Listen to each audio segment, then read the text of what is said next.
até 60 anos. Para homenagear a nossa jovem capital, a TV Senado preparou um boletim especial. A repórter Karine Beluso entrevistou personagens importantes dessa história. Eles reconhecem em Brasília o lugar da multiplicidade, da diversidade de sotaques, culturas, clima e paisagens. Começamos falando sobre a cultura, tão rica e efervescente nessa cidade. Veja por que Brasília inspirou tanto o rock brasileiro.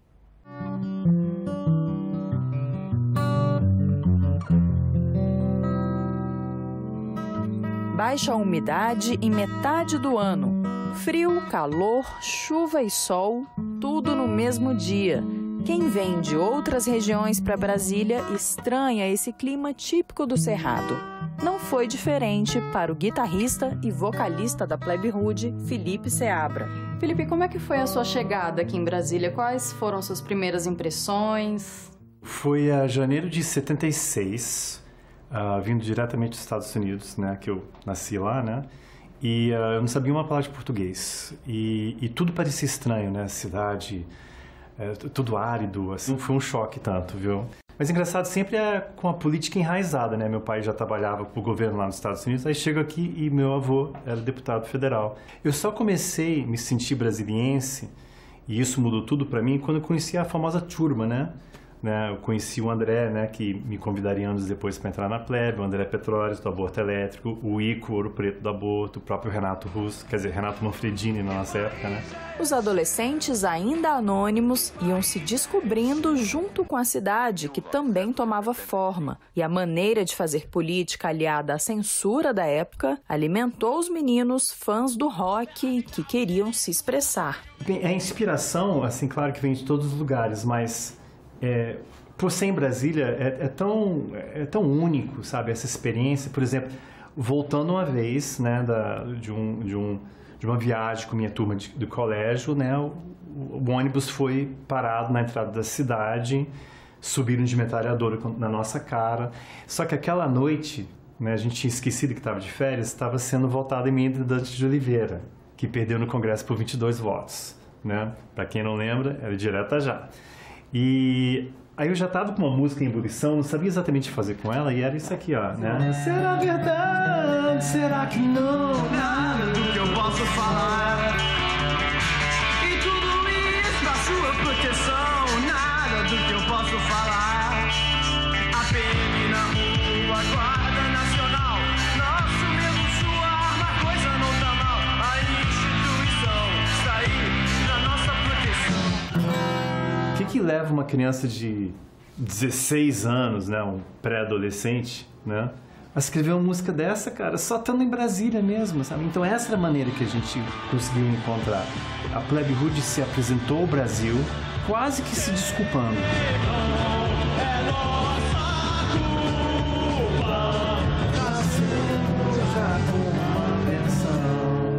E que bênção era essa? Era ter acesso à educação que nós tivemos. Essa era a grande bênção. Aí prossegue, mas isso não é desculpa pela má distribuição. Quer dizer, ainda adolescente a gente estava preocupado com isso, né? Com a disparidade social no Brasil. E a gente expressou isso através da música. É um pouco difícil falar do rock brasileiro sem equacionar a abertura democrática, né? Porque foi justamente através dessa liberdade de expressão que a gente conseguiu atingir pessoas no Brasil inteiro. Felipe continua criticando atitudes políticas nacionais que levam à desigualdade social, à corrupção e atentam contra a democracia. Mesmo assim, ele optou por continuar em Brasília. E eu queria dar para o meu filho essa oportunidade de crescer aqui, assim, de ter essa vida de rua, molecada, sabe, a natureza, sabe, esse céu, né? Para mim, o maior atrativo mesmo de Brasília é essa coisa internacional, né? Eu estudava numa escola internacional, a gente tem todas as embaixadas aqui, então, e todas as culturas do Brasil são muito bem representadas aqui. Te força muito cedo a entender as outras pessoas, sabe? De diversidade, né? E isso é viver, né? É simplesmente você aprender a conviver. Foi aqui que, através desse concreto todo, assim, brotou uma flor, assim. Eu tô aqui regando essa flor.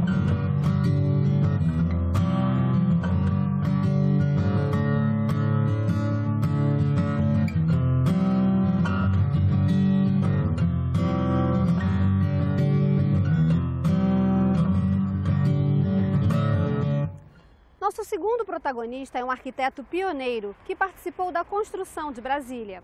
Ele se emociona ao lembrar da criação da cidade, que hoje é a capital da República.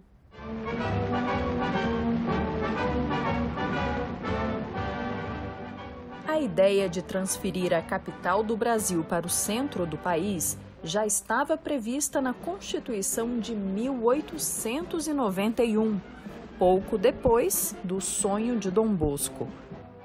A inauguração veio em 1960. Em automóveis, chegaram à nova capital brasileiros de todos os rincões da pátria para assistir à solenidade da mudança da capital.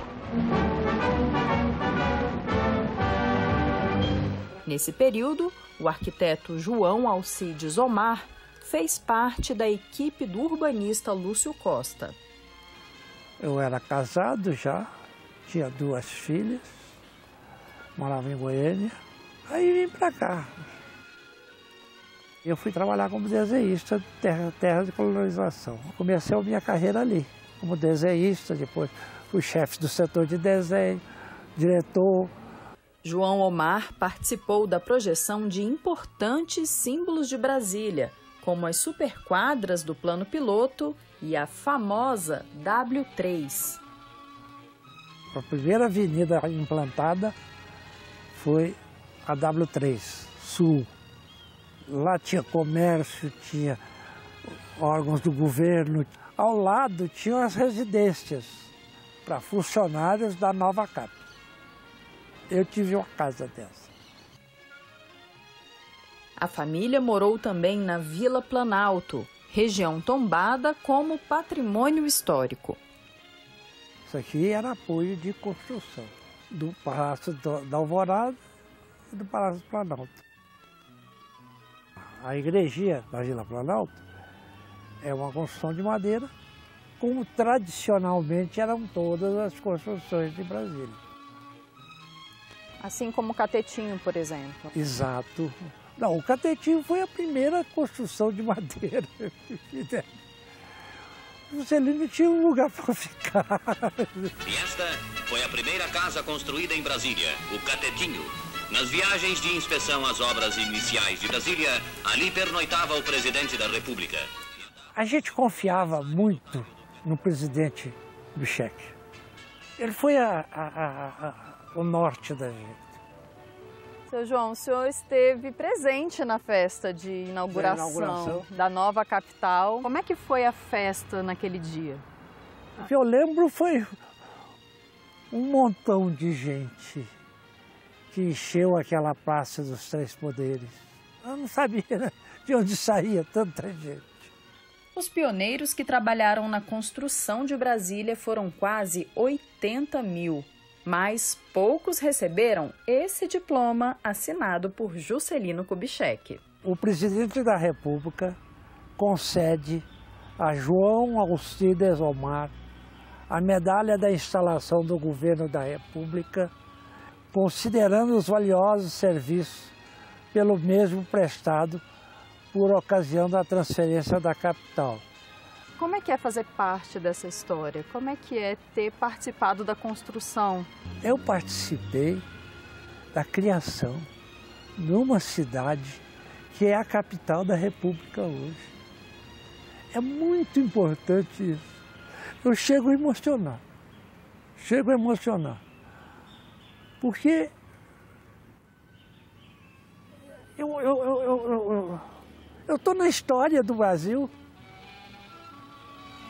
Eu estou na história.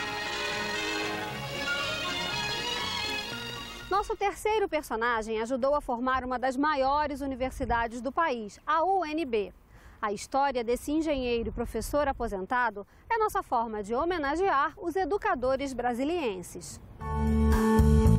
Passada uma década do nascimento da nova capital, os candangos que aqui tinham escolhido se estabelecer se juntavam a outros brasileiros que não paravam de chegar.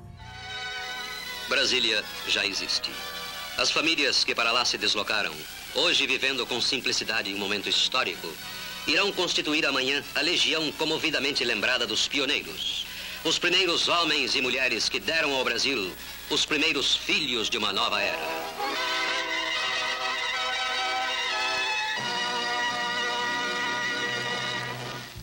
Danilo Cili Borges foi um deles. Eu vivi em Niterói, estava formado há relativamente pouco tempo e tinha a vida organizada, mas Brasília era um imã, era um atrativo, era um Brasil novo. A oportunidade para um engenheiro e professor, eu já era professor universitário, e surgiu um convite. Eu estava recém-casado, havia um espírito de aventura em mim e na minha mulher. Nós entramos num carro, era uma V-Maguete, e enfrentamos os 1.200 quilômetros de estrada, que já estavam todos asfaltados. Os primeiros marcos urbanos de Brasília despontam ao fundo do amplo cenário do Planalto e vão se aproximando de nós até atingirmos uma das principais avenidas da futura metrópole, que nos abre os seus braços. E eu vim e gostei. Daí para frente eu tive que fazer minhas amizades aqui, né? Quando eu fui contratado, pude escolher, então eu fui para o Brasília Palace. Nós ficávamos de frente ao Palácio da Alvorada, né? Em ano e meio de trabalho, ergueu-se a obra-prima do gênio de Oscar Niemeyer, o Palácio da Alvorada, residência oficial do chefe da nação e marco monumental da conquista do Planalto. O mundo inteiro já admira esta joia de inconfundível beleza, tanto pelas suas linhas externas como pela artística decoração do seu interior. E como é que foi para o senhor trabalhar numa obra projetada pelo Oscar Niemeyer e morar também numa obra projetada por ele como engenheiro civil?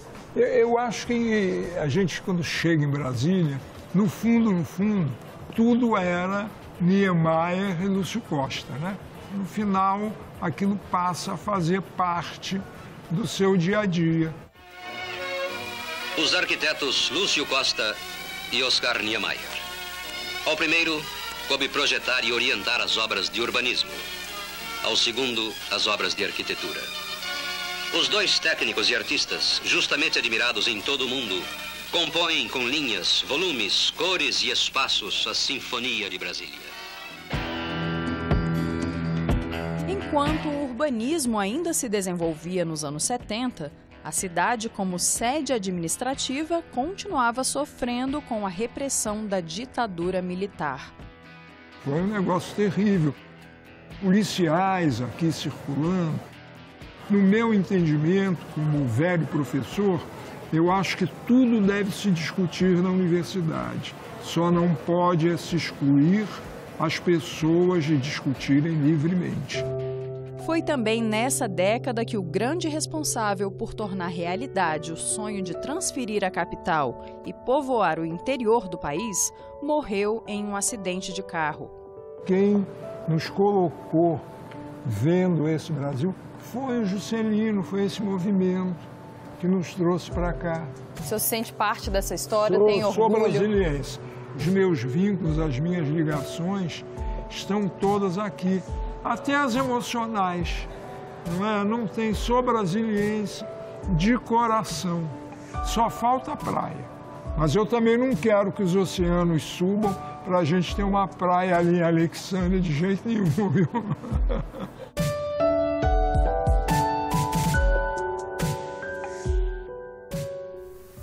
Esperamos que nesse boletim especial você tenha conhecido um pouco mais de Brasília, da alma e da história dessa cidade que já nasceu com uma missão nobre, ser a capital do Brasil.